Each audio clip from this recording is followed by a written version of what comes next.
जय हिंद बच्चों। Sanjay public inter college की ऑनलाइन क्लास में आपका स्वागत है। देखिए बच्चों, क्लास 10 विषय है हमारा सामाजिक विज्ञान, उसकी इकाई 3 नागरिक शास्त्र।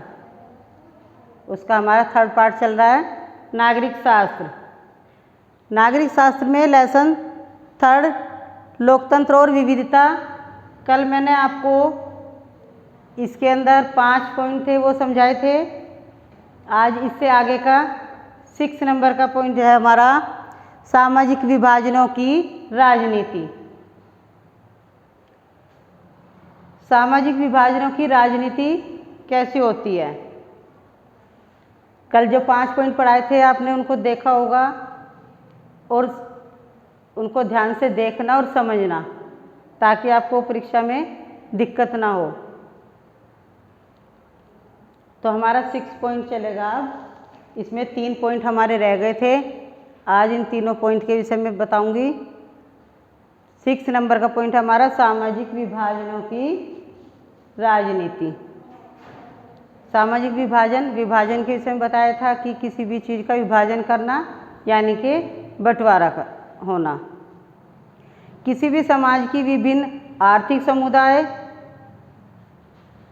समुदाय के, धार्मिक समुदायों के या विभिन्न भाषाई समूह, विभिन्न संस्कृतियों और जातियों की उपस्थिति को उस समाज की विविधता कहते हैं।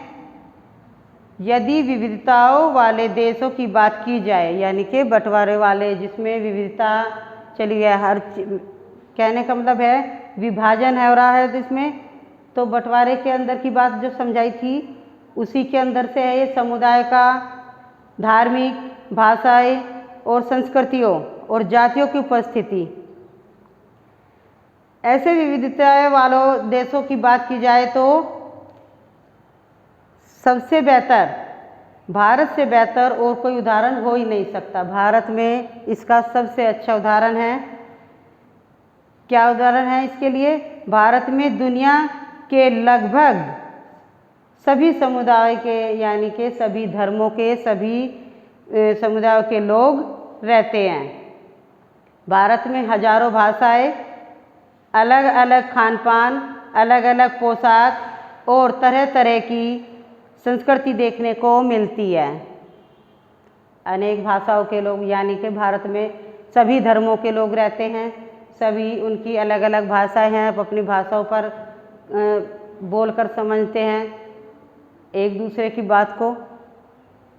अलग अलग पोशाक यानी कि उनके कपड़े, उनका पहनना, उनका खाना पीना और उनकी संस्कृति देखने को, उनके कैसे कैसे उनके त्यौहार भी होते हैं। देखिए भारत में हिंदू, मुस्लिम, सिख, ईसाई सभी हैं, लेकिन हिंदू का बच्चा हिंदू की तरह ही रहेगा, हिंदू की तरह ही मतलब उनके धर्म में, मंदिरों में जैसे जाते हैं। हिंदू में हमारे जो पूर्वज यानी कि हमारे दादा परदादा पहले से जो चलता आ रहा है तो वो हिंदू परिवार ही रहेगा। अगर मुस्लिम है तो वो मुस्लिम धर्म के प्रति अपना कार्य करेगा, और सिख है तो सिख के धर्म में ही अपना कार्य करेगा।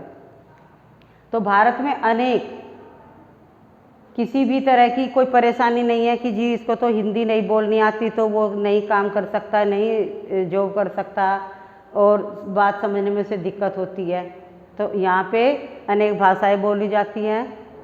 किसी चीज़ पे कोई ये नहीं है कि भाई ये पहनावा अगर भारत वालों का है तो वैसे तो हमारे भारत में अधिकतर सूट सलवार और साड़ी का पहनावा है, लेकिन जो अलग उसके रहते हैं तो वो भी अपनी पोशाक को अलग अलग तरीके से पहनते हैं। अपने खान पीने में, अपने रहने सहने में, उनकी संस्कृति, उनके व्यवहार में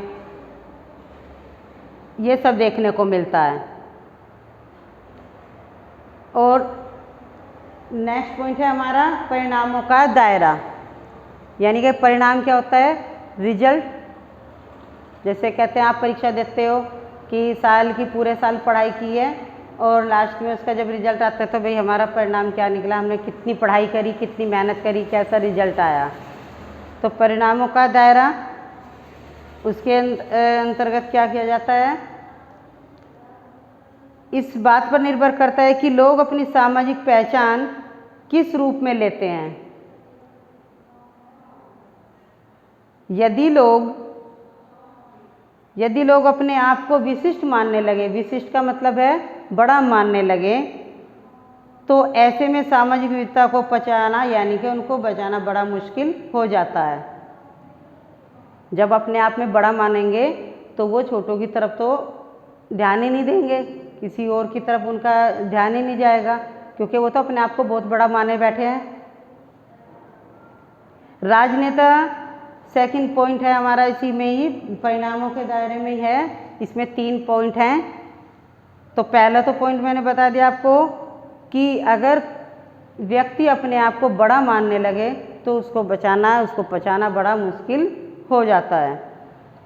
राजनेता किसी समुदाय की मांगों को किस प्रकार से पेश करते हैं, यानी कि जो समुदाय की किसी भी चीज़ की कोई मांग है तो वो किस तरह से पेश करते हैं, किस तरह से उनको मानते हैं और रखते हैं। थर्ड पॉइंट है हमारा, किसी समुदाय की मांग पर सरकार की कैसी प्रतिक्रिया होती है। यदि समुदाय की मांग को सही तरीके से पूरी की जाए तो इसके राजनीतिक सबल बन सकते हैं, यानी कि इसकी राजनीति अच्छी हो सकती है। अगर मांगों को सही तरीके से मांग भी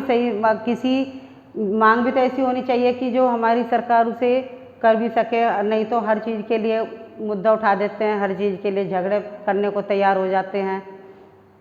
लेकिन अगर किसी अच्छे कार्य के लिए कोई मांग की जा रही है और उसको हमारी सरकार अच्छे तरीके से मान लेती है, उसको अच्छे तरह से पेश करती है, तो इसमें राजनीति अच्छी बन जाती है। आगे भी अगर हमारे नेता अच्छा काम करेंगे तो आगे भी हम यही सोचेंगे कि हमारा नेता यही बने आने वाले दिनों में भी। समाज में किसी भी तरह का विभाजन ही न हो। अगर सभी समुदायों के लोगों, जैसे हिंदू, मुस्लिम, सिख, ईसाई हैं, किसी में इतना भेदभाव ना करके, धर्म की तो बात होती है ही, तो उनको किसी चीज़ की परेशानी न होते हुए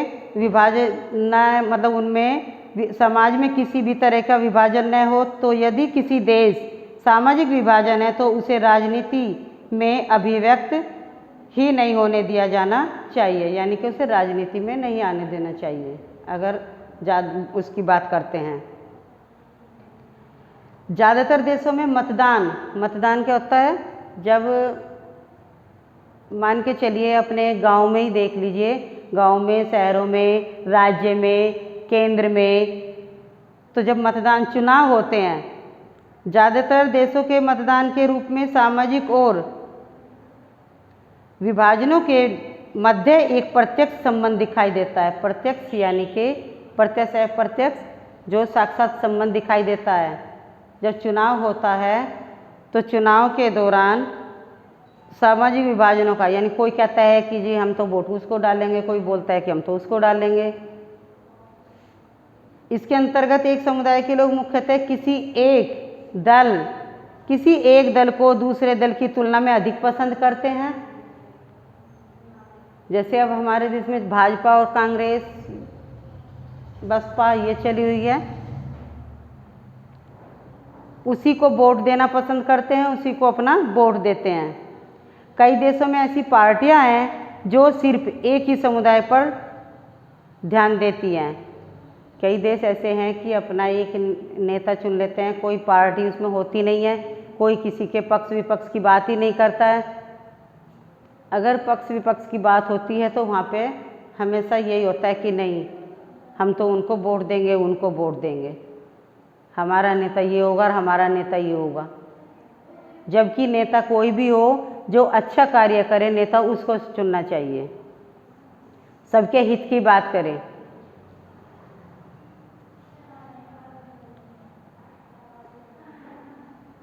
ऐसी पार्टियां हैं जो सिर्फ एक ही समुदाय पर ध्यान देती है और उसी के हित की राजनीति करते हैं, जैसे कि मैंने बताया अभी, उसी के हित की बात करेंगे। लेकिन इस सबकी परिणति में अपना राष्ट्र का विखंडन नहीं होना चाहिए, यानी कि अपने देश का मान लिया राजनीति कर भी रहे हैं, पक्ष विपक्ष की बात हो रही है और चुना तो एक ही नेता जाएगा,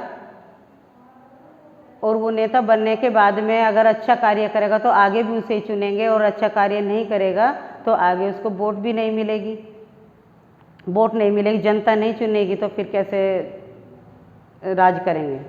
नहीं हो सकता। फिर है हमारे 3 आयाम, इसके 3 तरीके हैं। 3 आयाम 3 तौर तरीकों से और किया जा सकता है अच्छे से। सामाजिक विभाजनों की राजनीति का परिणाम 3 चीज़ों पर निर्भर है। वो कैसे है? नंबर 1 है, पहली चीज़ है कि लोगों में अपनी पहचान के प्रति, यानी कि लोगों को अपनी पहचान के प्रति आग्रह की भावना होती है।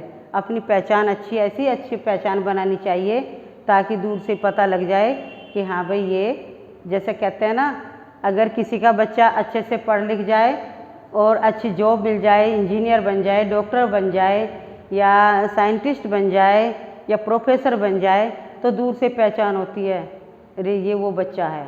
जो ना भी जानने वाला आता तो भी उसको पहचान लेता है, और उसके परिवार वालों को भी पहचान लेते हैं। तो पहली चीज़ है लोगों में अपनी पहचान के प्रति आग्रह की भावना। यदि लोग खुद को सबसे विशिष्ट और अलग मानने लगे, यानी कि अपने आप को जो बड़ा मान ले, जैसे कि मैंने अभी पहले बताया था, अपने आप को जो बड़ा मानने लगते हैं, तो वो दूसरों के साथ सामंजस्य बैठाना उनका मुश्किल हो जाता है, उनको तालमेल मिलाना मुश्किल हो जाता है जब अपने आप में वो बड़ा समझेंगे, बड़ा मानने लगेंगे। हमारे देश में भी अधिकतर लोग अपनी पहचान को लेकर ऐसा ही दृष्टिकोण रखते हैं। कैसा? कि वे स्वयं को पहले अपने भारतीय मानते हैं, फिर किसी क्षेत्र, प्रदेश, धार्मिक या भाषा समूह, सामाजिक समुदाय का सदस्य मानते हैं।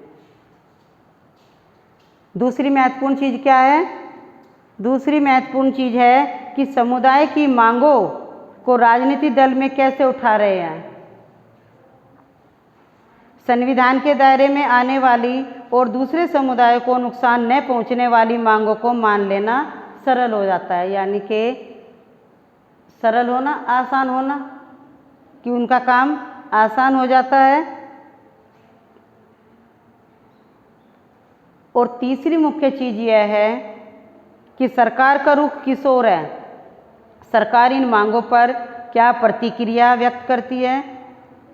जैसे कि बेल्जियम और श्रीलंका का बताया था मैंने इससे पहले चैप्टर में। बेल्जियम और श्रीलंका के उदाहरणों के अनुसार यदि शासन सत्ता की साझेदारी करने को तैयार हो तो अल्पसंख्यक समुदाय की उचित मांगे पूरा करने का प्रयास करना उनकी ईमानदारी है। अगर वे ईमानदारी से कार्य करें, ईमानदारी से कार्य किया जाए तो सामाजिक विभाजन देश के लिए खतरा नहीं बनता। सामाजिक देश में खतरा बनने की फिर संभावना ही नहीं होगी। शक्ति के बल पर, यानी कि ताकत के बल पर एकता बनाए रखने का प्रयास, जो ताकत के बल पर एकता बनाकर रखते हैं, शक्ति के बल पर एकता बनाए रखना प्रयास से अक्सर विभाजन की दिशा में परिणत हो जाता है। इसके चलते कोई भी सामाजिक विभाजन एक सीमा से अधिक नहीं हो पाता। इस स्थिति में लोकतंत्र मजबूत हो जाता है, पक्का हो जाता है, और जब लोकतंत्र पक्का होगा हमारा तो हमें किसी कार्य को करने में कोई दिक्कत भी नहीं होगी। और हमारा इतिहास साक्षी है कि ऐसी तमाम समस्याओं को, ऐसी जो सारी समस्याएं, उनकी पहचान करने और विविधता को समाहित करने का सबसे अच्छा विकल्प लोकतंत्री है। और ये आप जानते होंगे, पहले भी बताया होगा कि पूरे विश्व में सबसे बड़ा लोकतंत्र हमारे भारत का है। तो बच्चों ये लेसन आप पूरा हुआ। 5 पॉइंट कल बताए थे और 3 पॉइंट आज, इनके विषय में जानकारी दी। इस लेसन को आप ध्यान से पढ़िए, देखिए, समझिए, और बुक को मतलब हमेशा डेली अपना टाइम टेबल बना लो कि इतने घंटे हमें पढ़ाई करनी ही करनी है और अच्छे अंक प्राप्त करने हैं। लॉकडाउन चलने के बाद भी ऑनलाइन क्लास ले रहे हैं तो इसके बावजूद आप घर पर रहकर अच्छे से पढ़ाई करो। आप समय निकाल के टाइम टेबल बना के सब पढ़ाई करोगे तो आप पढ़ाई को अच्छे से समय दे पाओगे। वरना यही आने वाले कि कल कर लेंगे, थोड़ी देर बाद कर लेंगे, ऐसे नहीं। टाइम टेबल निकाल के आप डेली रूटीन बना के करिए कि जितनी ऑनलाइन क्लास चल रही है उनको ध्यान से देखिए, सुनिए, समझिए और उस पर अमल करिए। तो बच्चों, हमारी वीडियो देखते रहिए और लाइक करिए, शेयर करिए। धन्यवाद।